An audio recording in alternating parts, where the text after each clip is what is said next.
வணக்கம் நண்பர்களே. துச்சாதனன் திரௌபதியை கூட்டி போக வரும்போது பானுமதி தடுத்தது பற்றியும் அதற்கு பிறகு நடந்த பல அதிர்ச்சியூட்டும் நிகழ்ச்சிகளை பற்றியும் தான் இந்த பதிவில் பார்க்கப் போகின்றோம். திரௌபதியை வைத்து யுதிஷ்டிரன் தோற்று போன பிறகு துச்சாதனன் பானுமதி மற்றும் திரௌபதி இருக்கும் இடத்திற்கு வராரு. அப்ப பானுமதி துச்சாதனனை உள்ள போக விடல. அப்ப துச்சாதனன், அண்ணி சற்று வழிவிடுங்கள், ஒரு உத்தரவை நிறைவேற்ற வேண்டும். என்ன உத்தரவு? துச்சாதனா உள்ளே இருக்கும் தாசியை அழைத்து வரச் சொல்லி உத்தரவு. ஒரு சத்திரிய ராணியை தாசி என்று கூறுவதா? என்ன உளறல் மொழிகள் இவை அப்படின்னு பானுமதி புத்திமதி சொல்றாங்க. அப்ப துச்சாதனன், மன்னிக்கவும் மன்னி, அவள் பிறப்பால் சத்திரிய ராணிதான், ஆனால் இப்போது அவள் எங்கள் தாசி. அவளது கணவன் மனைவியை பணயம் வைத்து தோற்றுவிட்டான். எனக்கிடப்பட்ட உத்தரவை நிறைவேற்ற வழிவிடுங்கள் என்று உள்ளே செல்கிறான். துச்சாதனன், சற்று நில் துச்சாதனா, நீ அத்துமீறி அந்த நுழைவதும் விருந்தாளியை இழுத்துச் செல்ல முனைவதும் உன் அண்ணனுக்கு தெரிந்தால் என்ன ஆகும் தெரியுமா? மன்னிக்கவும் மன்னி, தாசியை இழுத்து வருமாறு கட்டளையிட்டதே என் அண்ணன்தான். என் அண்ணனின் உத்தரவுக்கு முன் வேறு எதுவும் பெரிதல்ல என்று சொல்ல, இதைக் கேட்ட பானுமதி அதிர்ச்சியில் உறைந்து போய் நின்னாங்க. துச்சாதனா, அன்று அக்னி பிரவேசம் செய்ய இருந்த உன் அண்ணனைக் கண்டு ஆதங்கம் தாங்காமல் உங்களை கீழ்மைப்படுத்திய திரௌபதியை என் இரு கைகளாலும் நெரித்துக் கொள்வேன் என்று கோபத்தோடு கூறியதை நிறைவேற்றிக் கொள்ள தீர்மானித்தாயா? மரணத்திற்கு மேலான ஒரு தண்டனையை தர தீர்மானித்தாயா? அதனால்தான் என் இரு குழந்தைகளையும் துரியோதனன் கலிங்கம் அனுப்பிவிட்டு இரவோடு இரவாக காந்தார அரசர் சகுனியோடு மந்திர ஆலோசனை செய்தீர்களா? இப்போதுதான் உங்கள் அதர்ம திட்டம் எனக்கு புரிகிறது. பாஞ்சாலியை அழைத்துச் செல்ல நான் ஒருபோதும் சம்மதிக்க மாட்டேன் என்று சொல்ல பானுமதியோடு சொல்லை கேட்காமல் திரௌபதியை அழைத்துச் செல்ல முற்படுகிறான். அப்போது திரௌபதி, என்னை தொட்டால் உன் குலமே மண்ணோடு மண்ணாகி நாசமாகி போகும்.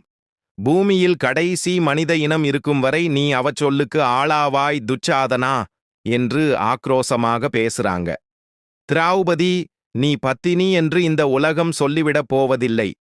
பஞ்ச பாண்டவர்களையும் கணவராக கொண்டவளான உன்னையும் இந்த உலகம் தூற்றத்தான் போகிறது. உன் சொற்கள் பழித்தாலும் அது பற்றி எனக்கு கவலை இல்லை. முதலில் சபைக்கு வா என்று சொல்ல திரௌபதி வலுக்கட்டாயமாக முடியாது என்றபடி கோபத்தோட நிக்கிறாங்க.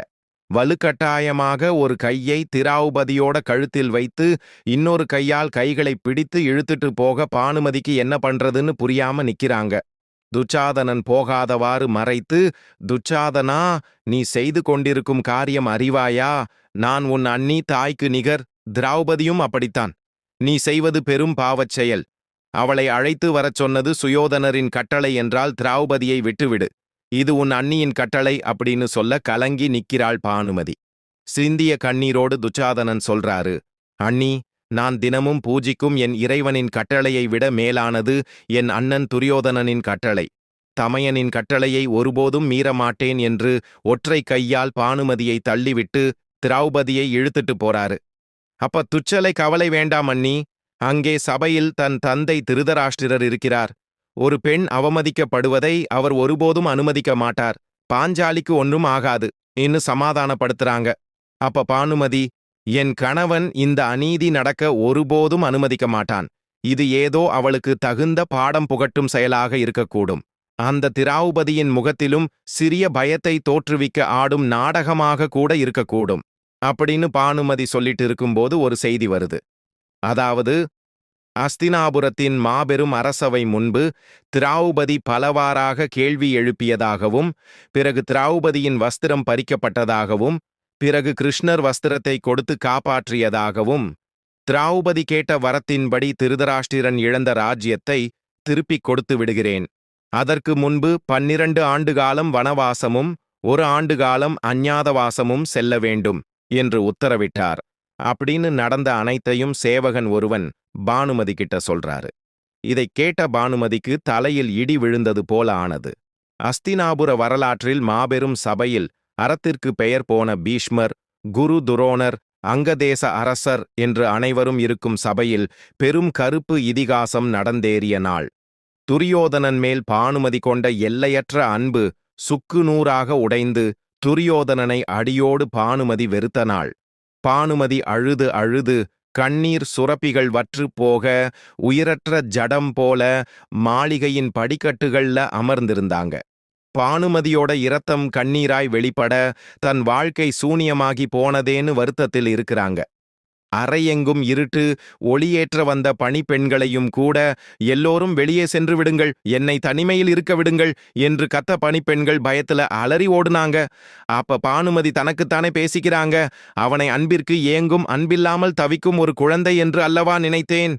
அவனுள் ஒளிந்திருக்கும் அரக்கனை இன்றுதான் காண்கிறேன். இன்று ஒரு பெண்ணை இருக்கிற பட்ட அநீதியை தடுக்க அவையில் இருந்த அனைவரும் ஏன் ஊமையாகி போனார்கள்? நீ எப்படி இந்த வேதனையை தாங்கினாய் திரௌபதி? நீயோ தீயில் உதித்தவள். இன்று ஒரு பெண்ணுக்கு நடக்கிற அநீதியை தடுக்க அவையில் இருந்த அனைவரும் ஏன் ஊமையாகி போனார்கள்? நீ எப்படி இந்த வேதனையை தாங்கினாய் திரௌபதி? நீயோ தீயில் உதித்தவள். உன்னை பணயம் வைத்த தர்மன் இருக்கும் சபைக்கு ஏன் போனாய்? அச்சபையில் யார் இருந்தால் என்ன?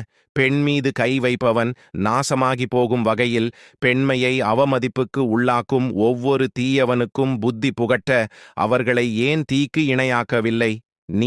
நானும் பெண் அல்லவா? என்னதான் என் சுயோதனர் மேலளவு கடந்து காதல் வைத்திருந்தாலும் அவன் செய்த இந்த இழிச்செயலை என் மனம் எள்ளளவும் ஏற்கவில்லை. என் அழகிய வாழ்வின் ஆதாரமே அவன். என் மீதும் நான் அவன் மீதும் கொண்ட உன்னதமான காதல்தான் என் வாழ்வின் ஒரே பந்தமான காதலும் தூள் தூளாகிப் போனது. கலிங்கத்திலிருந்து என்னை கவர்ந்து வந்தவன் என் மேல் கொண்டது காதல் பித்து என்று நானும் நினைத்தேன். அவனோடு 2 குழந்தைகளை ஈன்ற பின்னரும் எங்களின் பந்தம் இன்னும் விளக்க முடியாத இறுக்கம் கண்டது என்று எண்ணியிருந்த அத்தனையும் பொய்தானோ? இந்த நாள் ஏன் வந்தது என் வாழ்வில்? இதை மறந்து வாழ முடியுமா? இல்லை, நடந்தது அனைத்தையும் நடக்காதது போல மறைத்துதான் நடிக்க முடியுமா? இனி என் காதலை, அதே மாறாத பழைய காதல் கொஞ்சம் விழிகளுடன் எப்படி பார்ப்பேன்? நான் அவனை மனித உருவம் கொண்ட என் கண் கண்ட தெய்வமாக நினைத்து ஒரு உயர்ந்த இடத்தில் வைத்து பூஜிக்கவும் செய்தேன். நான் சேற்றில் இருக்கும் தாமரை அல்ல, இறைவனின் பாதங்களுக்கு கீழிருக்கும் தாமரைதான் என்று திரௌபதியிடம் வல்லு கட்டிக் கொண்டு நின்றேன். அப்படி வாதாடியதும் எத்தனை பெரும் பிழை என்று நிரூபித்து விட்டான் என் கணவன். இனியும் என்னால் அவனை என்னவன் என்று சொந்தம் கொண்டாட முடியுமா? என் இதயத்தில் என்னவனை நான் அமர்த்தியிடம் காலியாகி பள்ளமாகி காதலுமற்று வெறுப்புமற்ற ஒரு வெறுமையை உணர்கிறேன். மக்களின் உயிர் காக்க வேண்டிய உயர் சத்திரிய குலத்தில் பிறந்த என் மன்னவன் ஒரு சாதாரண மனிதனை விட கீழானவனாக போய்விட்டானே அப்படின்னு புலம்பிட்டு கண்கள்ல கண்ணீர் சிந்துறாங்க பானுமதி. கதையை படித்த கேட்ட அனைவருக்கும் நன்றி.